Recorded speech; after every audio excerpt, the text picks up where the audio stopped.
este día jueves 22 de mayo, no solo se celebra el Día de los Góticos, que todo esto tenemos una publicación en nuestro Instagram, vayan a visitarnos ahí en Matinal Nuestra Casa, estamos tú y yo de góticos. De gótico. Gracias mira. a la inteligencia... De Vejita a gótico. Claro, a la inteligencia Manuel y a Rosales.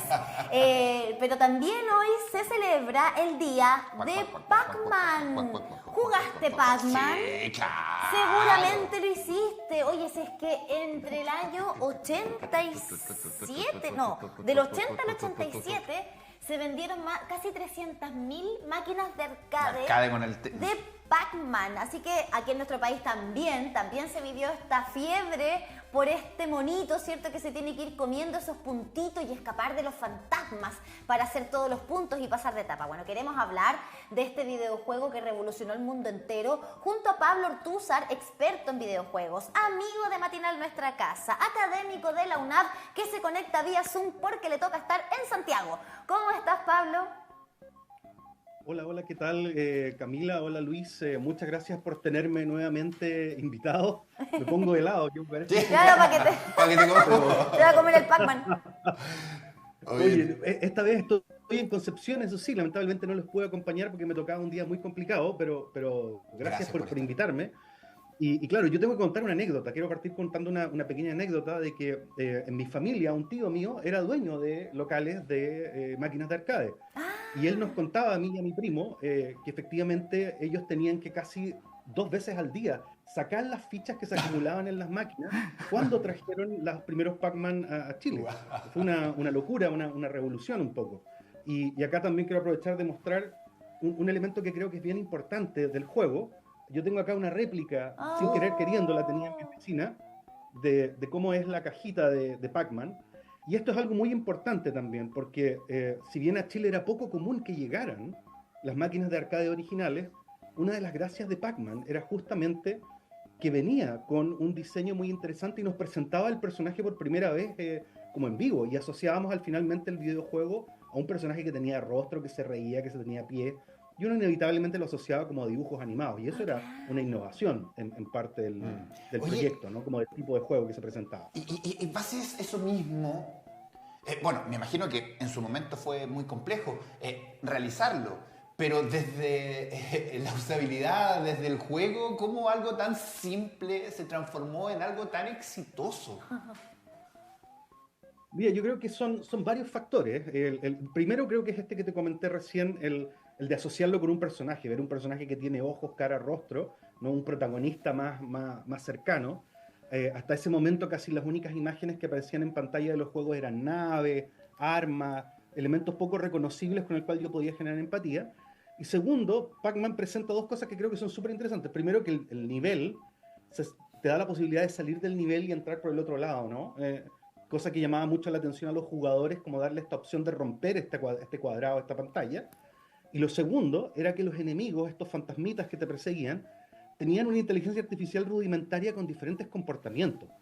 Entonces, más que aprender el cómo se movían las naves, en otros que se repetían esos movimientos, esos patrones, estos fantasmas respondían de alguna manera interactiva al cómo tú te movías en el lugar. Entonces, nunca ninguna partida era igual a la otra. Entonces, yo creo que eso llamó mucho la atención en los jugadores. Oye, es que, bueno, hasta el día de hoy sigue generando interés porque estamos viendo imágenes del 2025 con una máquina de arcade que está aquí en Concepción, en los históricos Yoko, ¿cierto? Donde tú puedes ir a jugarlo también. Y claro, es de aquellos que ha logrado sobrevivir, ¿no? Al paso del tiempo, de la llegada de nuevas tecnologías. Se transformó sin duda en un ícono en la historia de los videojuegos. Ahora, el contexto de la industria del videojuego el año 1980, Pablo, ¿podemos hablar un poquito de eso?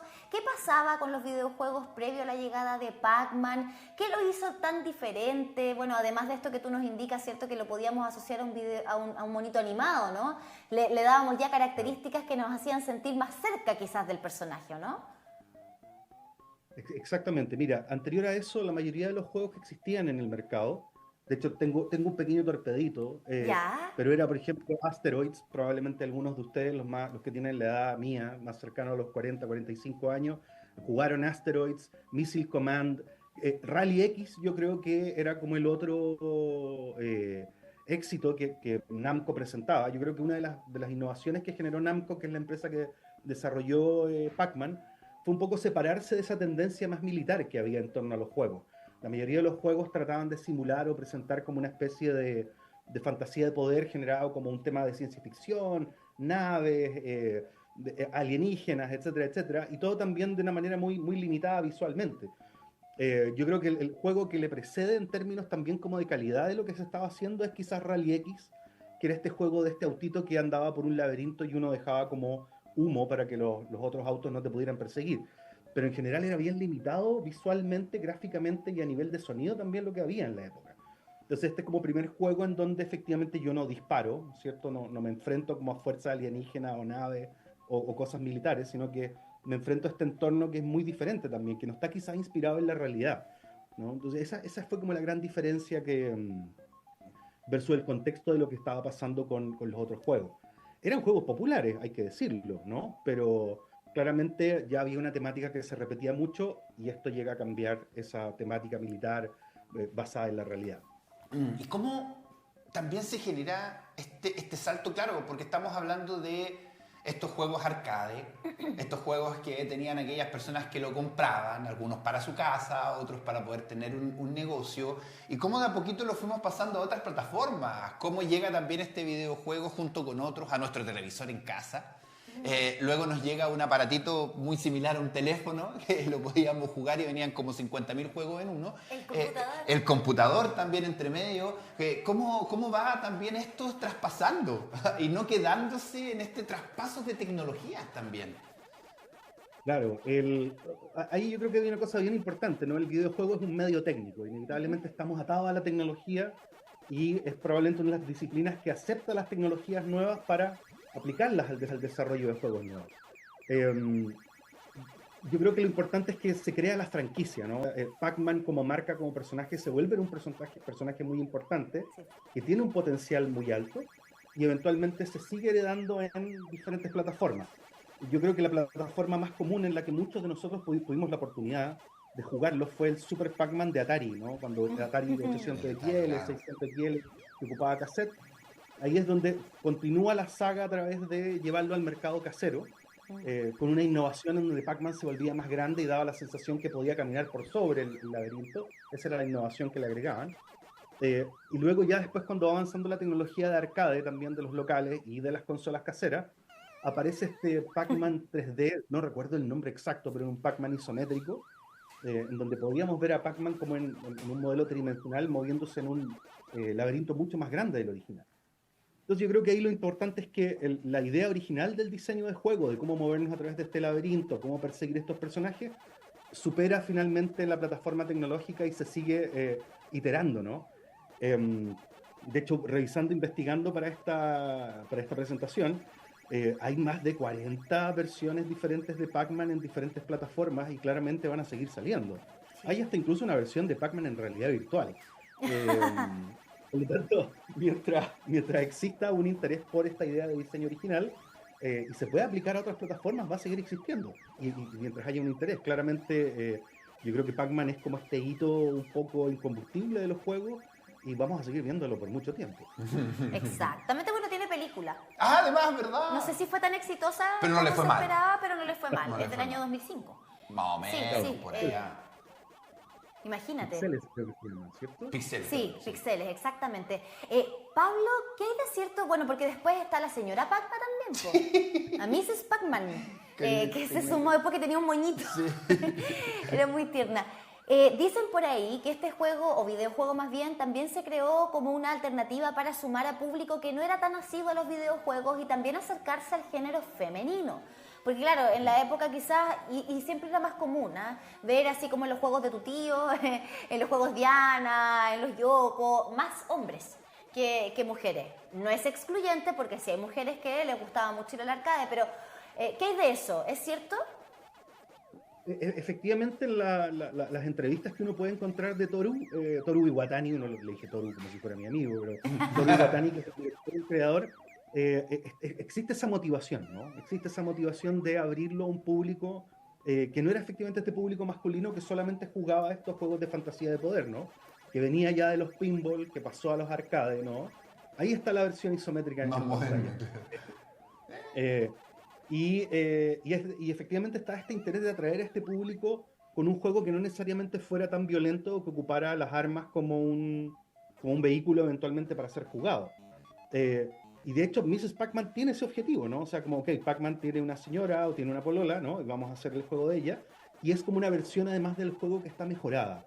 Hay variaciones en el laberinto y se considera que es como la versión más apta para juego competitivo, porque hay mucha gente que todavía compite en este juego tratando de obtener puntaje.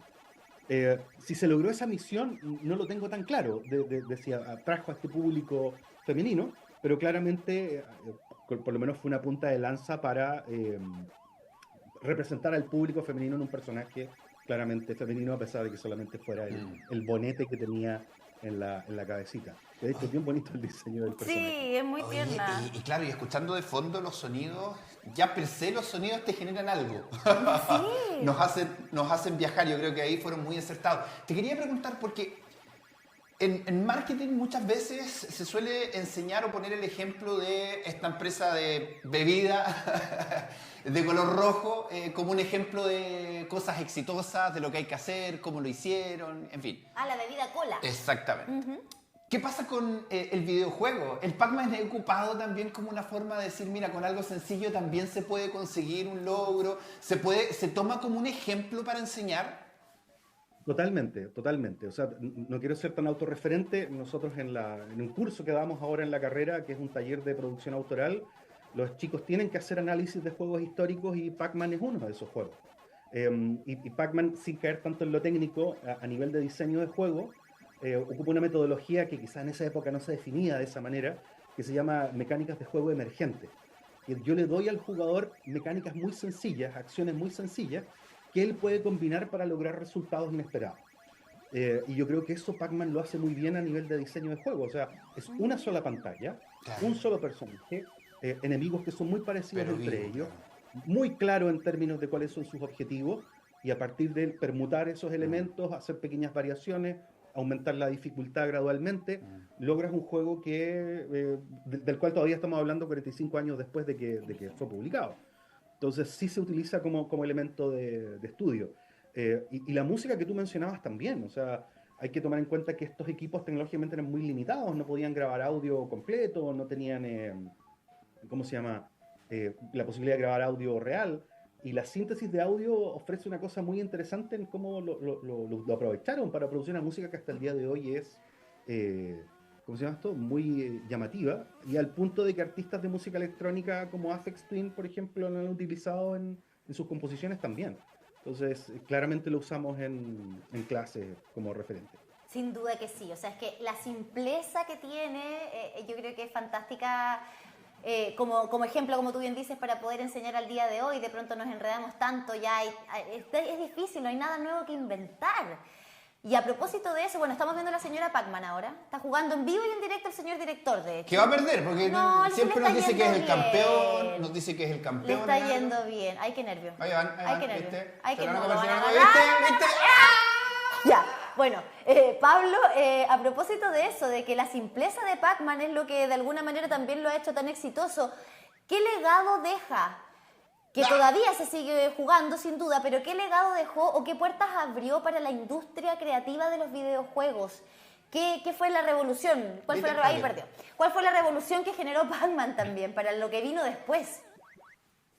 Perfecto, mira, yo creo que el hito más grande, mirándola a la distancia, quizás en el momento en que el juego sale era imposible verlo, pero es que un juego de video tiene la capacidad de transformarse en un objeto cultural, un objeto popular, que tiene la misma importancia que una película de cine, que un libro, que un programa de radio, y que es capaz de llegar a la cultura popular en términos de gente que se compraba polera, que se vestía, que se disfrazaba, que aparecieron películas, series animadas, un montón de sagas.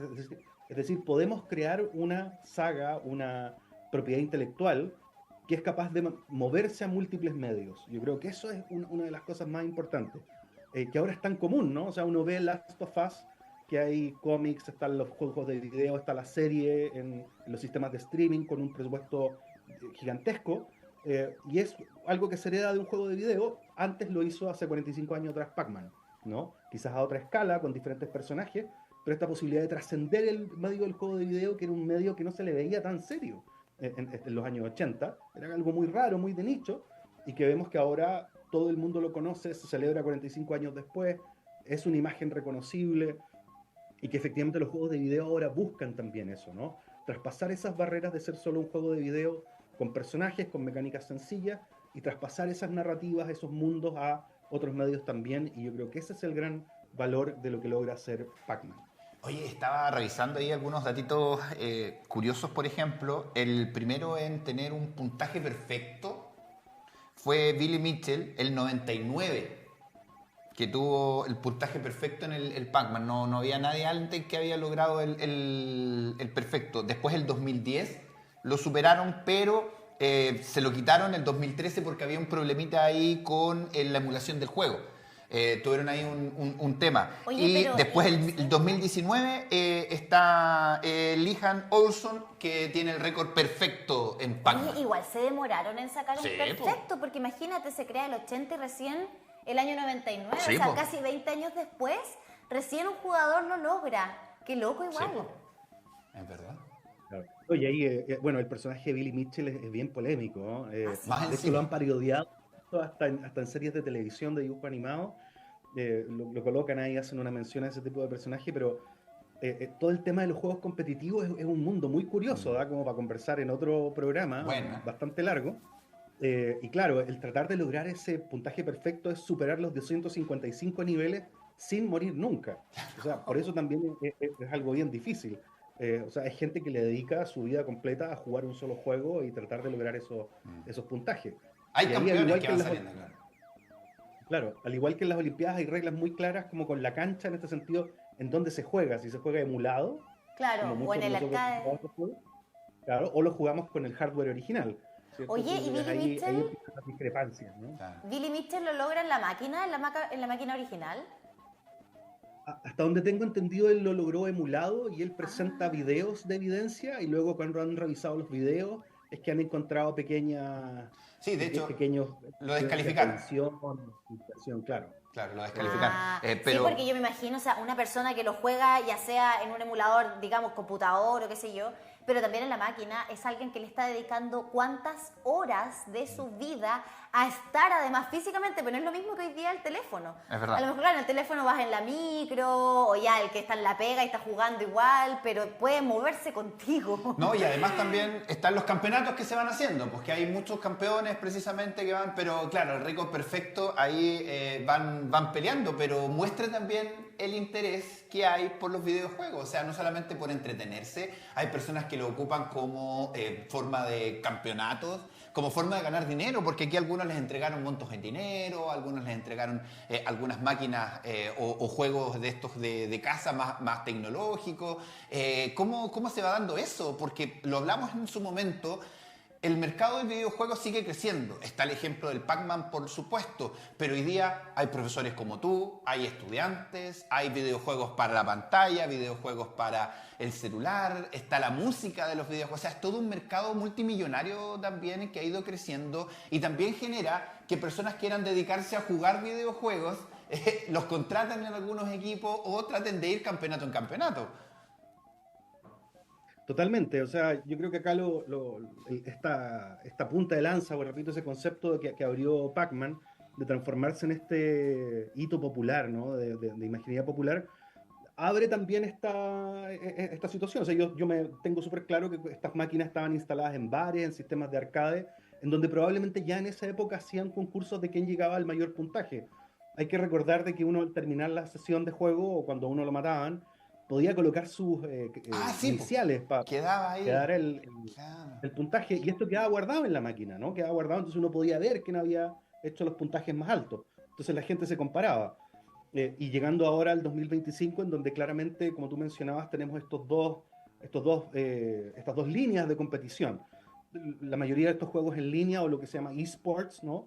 Que efectivamente en Chile hasta hay incluso algunos equipos de fútbol que tienen sus equipos de esports, que no necesariamente juegan fútbol, juegan Claro. League of Legends u otros juegos competitivos, en donde se arrienda una casa, se entrena gente, tienen coach, les preparan los computadores, el software para poder enfrentarse de manera competitiva a nivel nacional e internacional. Y por otro lado están también este otro tipo de competición que son más individuales, que tratan de romper un poco los juegos. Y cuando digo romper es tratar de llegar dar a los vuelta. Exactamente, exactamente. Porque claro, actualmente es mucho más normal que un juego tenga un final, pero estas máquinas, por cómo estaban diseñadas, tenían límites técnicos de hasta donde yo podía llegar.